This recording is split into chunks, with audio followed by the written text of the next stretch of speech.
अपनी तरफ से आपको प्रणाम निवेदित करता हूँ।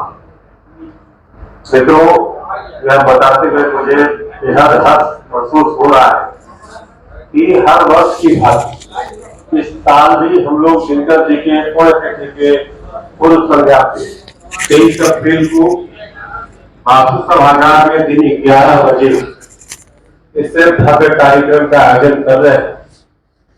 इस पूरे कार्यक्रम में हर साल जब कार्यक्रम होता है तो कोई न कोई नाम दिया जाता है। इस साल इस कार्यक्रम को प्रतिज्ञा, जो उनकी लेखनी में से एक शब्द है, रामधारी सिंह दिनकर जी के लेखनी का एक शब्द है, उसी से हम इस कार्यक्रम को प्रतिज्ञा के नाम से याद रखेंगे। मित्रों, रामधारी सिंह दिनकर जी राष्ट्र कवि के साथ साथ हमारे राज्य के धरोहर भी थे और राष्ट्र धरोहर के रूप में समाज के सामने उनका प्रकटीकरण हुआ। उन्होंने देश की आजादी में जो उनकी सत्ता का महत्वपूर्ण योगदान है, हम सभी को स्मरण है। कोई भी ऐसा आंदोलन नहीं या कोई भी देश के कोई भी कदम जब चलता हो तो दिनकर की कविताओं को पढ़े बगैर, खास करके पक्ष तो पक्ष, विपक्ष भी उनकी कविताओं को बारंबार दोहराता है और अपनी बात को प्रगाढ़ता से रख पाने में सफलता प्राप्त करता है। मित्रों, दिनकर शोध संस्थान इस कार्यक्रम के माध्यम से समाज में जिन व्यक्तियों का विशिष्ट योगदान रहा है, जैसे अपने योगदान में शिक्षा की जगत में जिसने अपना योगदान दिया हो, जिसकी कोई बड़ी उपलब्धि रही हो, जो सामान्य परिवेश से आकर के और एक बड़ी दिशा देने में कामयाब हुआ हो, वैसा व्यक्तित्व जिसने समाज और राष्ट्र को नई राह दिखाने का जिम्मेवारी उठाया हो, वैसे तमाम लोगों को हम सम्मानित भी करते हैं। और तकरीबन हर साल हम लोग 10 और समाज में अपने योगदान देने वाले लोगों को भी सम्मानित करते आए हैं। खास करके इसमें एक पुरस्कार ऐसा भी दिया जाता है जिन्होंने शिक्षा के क्षेत्र में अपना विशिष्ट योगदान दिया, क्योंकि दिनकर संस्थान इस बात को मजबूती से मानता है कि दिनकर जी को सच्ची श्रद्धांजलि दिलाने के लिए हम केवल उनके नाम से चौक चौराहे सड़क और मेरी गली के और हम नाम रखने से दिनकर जी को सच्ची श्रद्धांजलि नहीं दी जा सकती।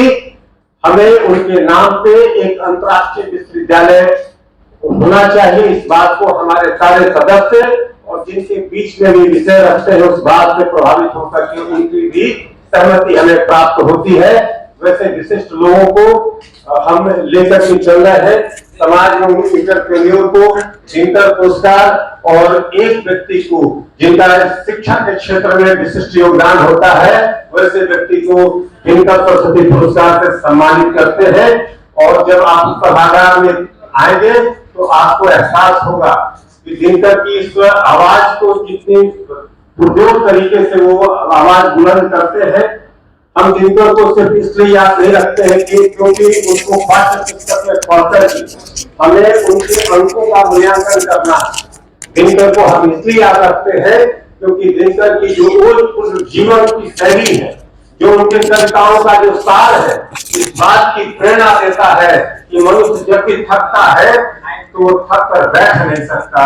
जीवन के निरंतर समस्याओं के समाधान की कुंजी इसमें समाहित होती है। जिस तरीके से हम भगवान राम का स्मरण करके अपने रामायण में से अपनी समस्याओं का निदान ढूंढते हैं, उसी तरीके से जीवन की शैली में दिनकर को हम याद करके अपनी समस्याओं का समाधान ढूंढते हैं। मित्रों, मेरा ये आदर्श सभा के समाप्त हुआ। यदि कोई आपके सामने प्रश्न हो तो आप पूछ सकते हैं।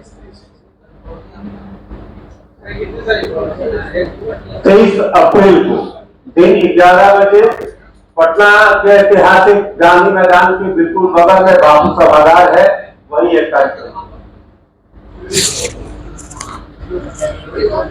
इस